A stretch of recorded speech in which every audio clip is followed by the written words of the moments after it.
Bismillahirrahmanirrahim. Assalamualaikum warahmatullahi wabarakatuh.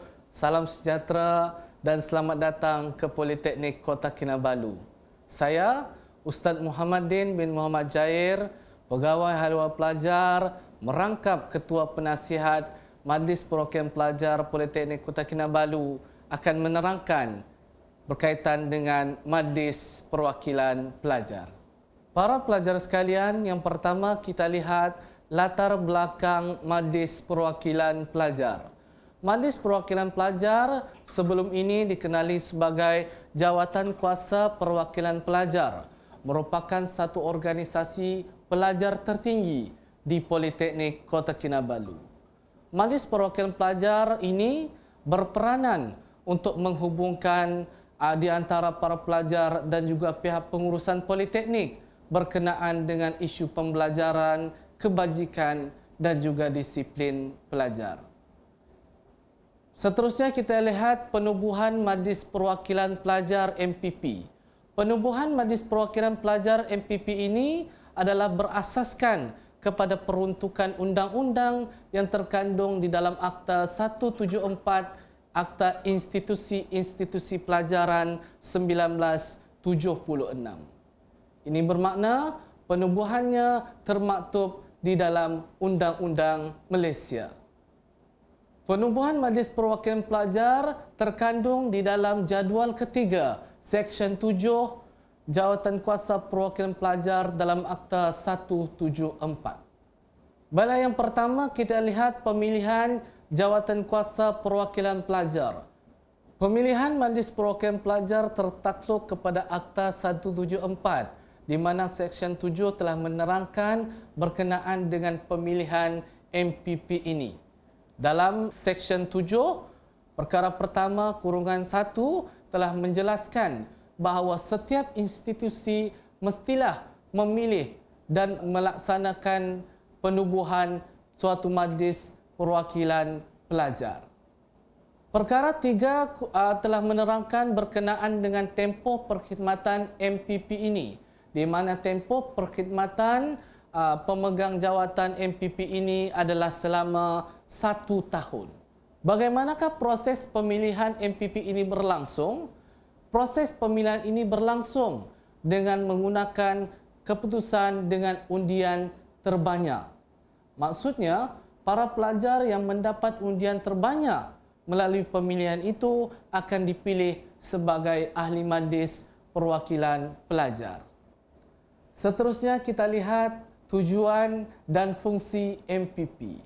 Yang pertama, membantu dan menggalakkan tertakluk kepada arahan pengarah kemajuan yang berkaitan dengan kemudahan-kemudahan pelajar seperti kemudahan rekreasi, pembekalan makanan dan minuman. Selain itu, MPP juga berfungsi untuk membuat rayuan kepada ketua eksekutif ataupun pengarah mengenai perkara-perkara yang berhubung dengan tempat tinggal pelajar serta tempat belajar. Tujuan dan fungsi Majlis Perwakilan Pelajar seterusnya adalah untuk mengusahakan apa-apa aktiviti lain seperti mana yang telah ditentukan oleh pihak Politeknik dari semasa ke semasa. Selain itu, MPP juga berperanan untuk memupuk semangat hidup sebagai suatu persatuan di kalangan pelajar institusi, seterusnya membantu pihak Politeknik untuk memelihara disiplin pelajar. Baiklah, seterusnya saya akan menerangkan berkaitan dengan pelaksanaan pilihan raya kampus. Pilihan raya kampus diadakan adalah untuk memilih ahli majlis perwakilan pelajar di setiap Politeknik, di mana pilihan raya ini diadakan sekali setiap tahun serta dikendalikan oleh Sekretariat Pilihan Raya Kampus Politeknik Kota Kinabalu. Bagaimanakah anda menjadi ahli majlis perwakilan pelajar? Baiklah, syarat-syarat untuk menjadi calon pilihan raya kampus adalah pertama, bukan pelajar semester pertama. Maknanya, para pelajar semester pertama tidak layak untuk menjadi calon, tetapi calon-calon yang layak merupakan pelajar pada semester kedua dan seterusnya. Kemudian, calon kerusi umum dan jabatan hendaklah memiliki sekurang-kurangnya himpunan purata nilai mata 2.75 dan ke atas. Dan para pelajar ini bukanlah pelajar kursus secara sambilan dan juga bukan pelajar yang mengulang semester. Pelajar juga adalah merupakan pelajar yang tidak pernah dikenakan tindakan tata tertib. Seterusnya, para pelajar ini hendaklah menyediakan seorang pencadang dan penyokong serta membayar deposit sebanyak RM20. Seterusnya kita lihat proses pelaksanaan pilihan raya kampus. Proses pelaksanaan pilihan raya kampus ini bermula dengan notis pilihan raya. Sekretariat Pilihan Raya Kampus akan mengeluarkan notis pemakluman berkaitan pilihan raya dan para pelajar boleh mendapatkan borang calon di Jabatan Hal Ehwal Pelajar ataupun dengan penyelaras Hal Ehwal Pelajar jabatan.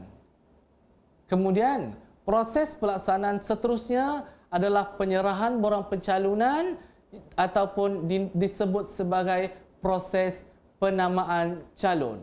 Melalui proses ini, para pelajar akan dinilai serta diselidiki adakah para pelajar ini mencukupi syarat-syarat menjadi seorang calon.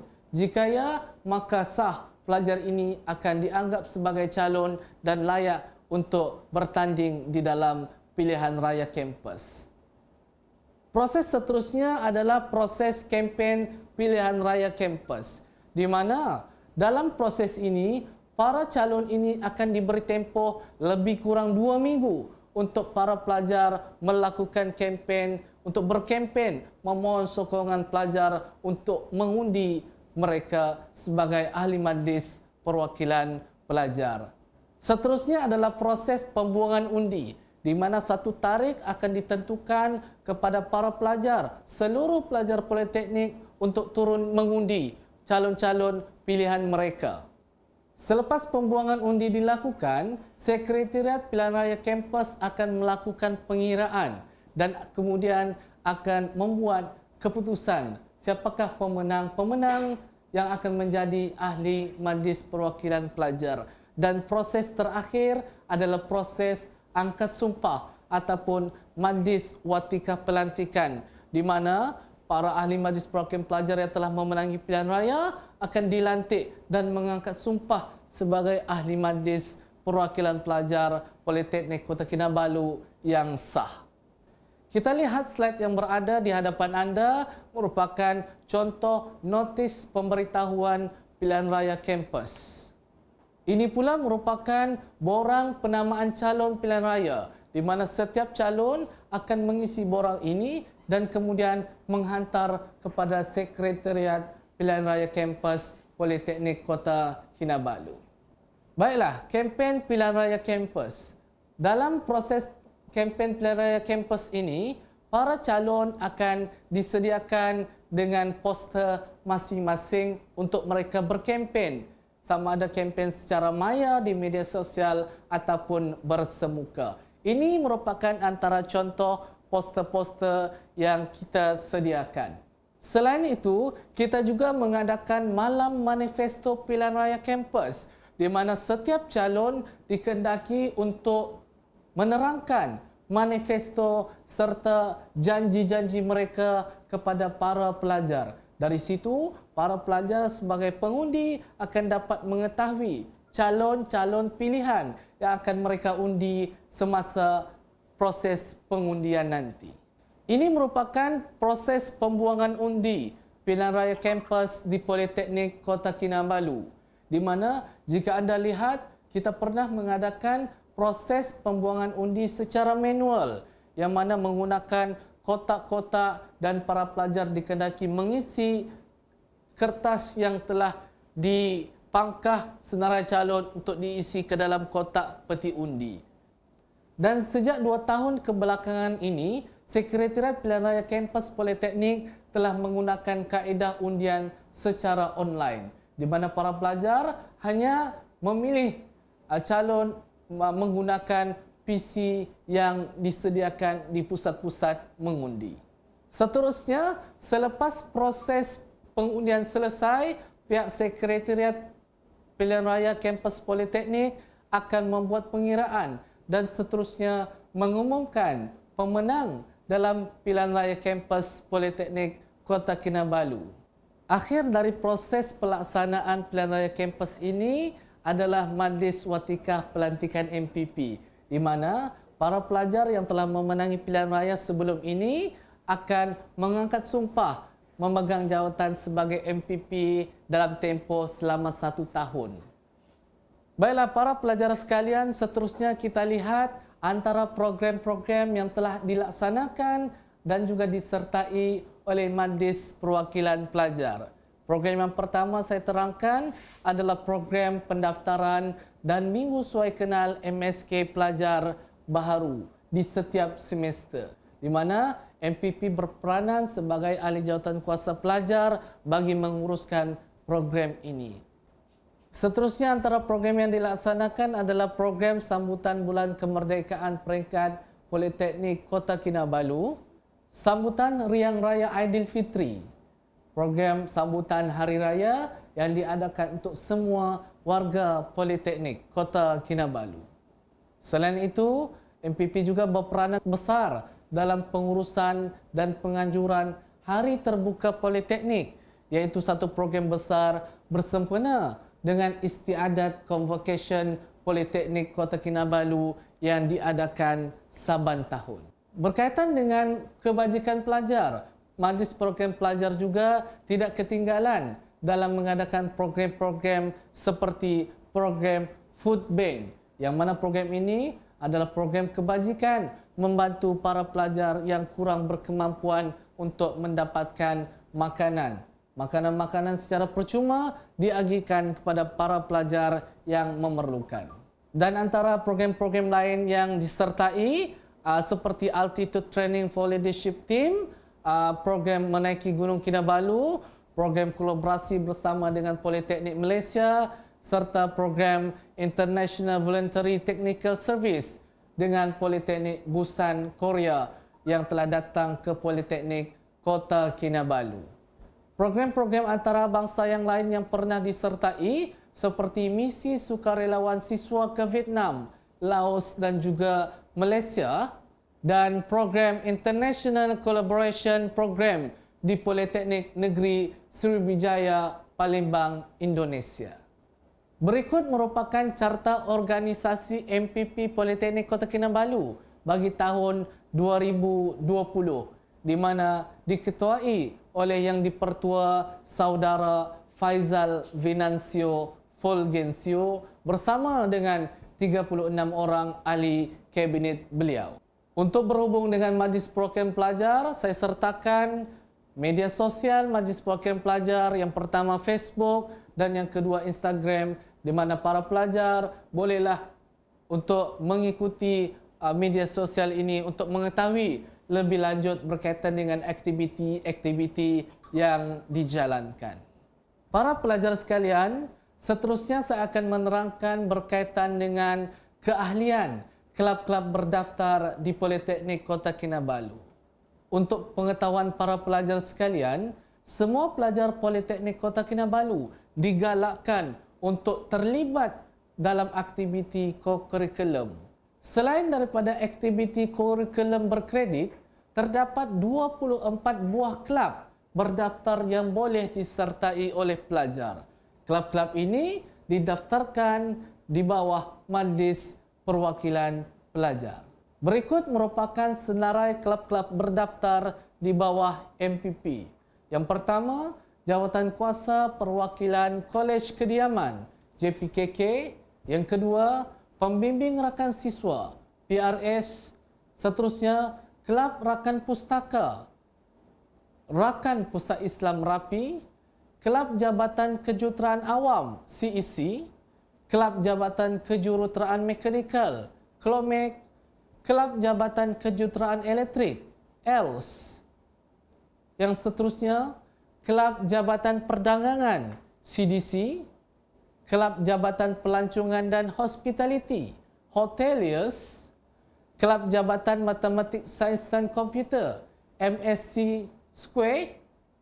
Kelab Mandarin.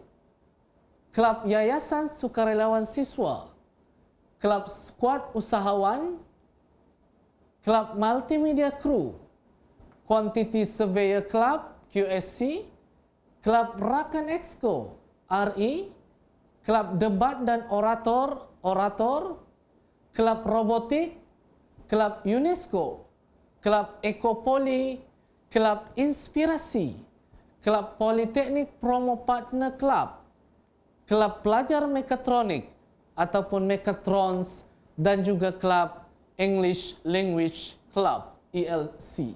Itulah tadi 24 buah kelab yang berdaftar di bawah MPP. Para pelajar digalakkan untuk menyertai kelab-kelab ini bagi menyeimbangkan di antara aktiviti akademik dan juga co-curriculum. Kebiasaannya apabila buka sahaja semester baru, maka kelab-kelab ini akan mula untuk membuat pemilihan ahli baru. Justru selepas ini, saya merasakan akan banyak iklan-iklan untuk menyertai kelab-kelab ini. Dan para pelajar baru, jangan segan-segan untuk menyertai kelab-kelab yang anda minati. Di akhirnya, saya menyeru kepada para pelajar sekalian untuk terlibat aktif di dalam aktiviti co-curriculum ini selain daripada aktiviti akademik semata-mata. Para pelajar yang mempunyai semangat serta ciri-ciri kepimpinan bolehlah untuk bergiat aktif di dalam kelab-kelab dan seterusnya. Sekiranya mempunyai aspek kepimpinan yang tinggi, bolehlah nanti di semester 2 menjadi calon dalam pilihan raya kampus. Akhir kata daripada saya, sekian. Assalamualaikum warahmatullahi taala wabarakatuh.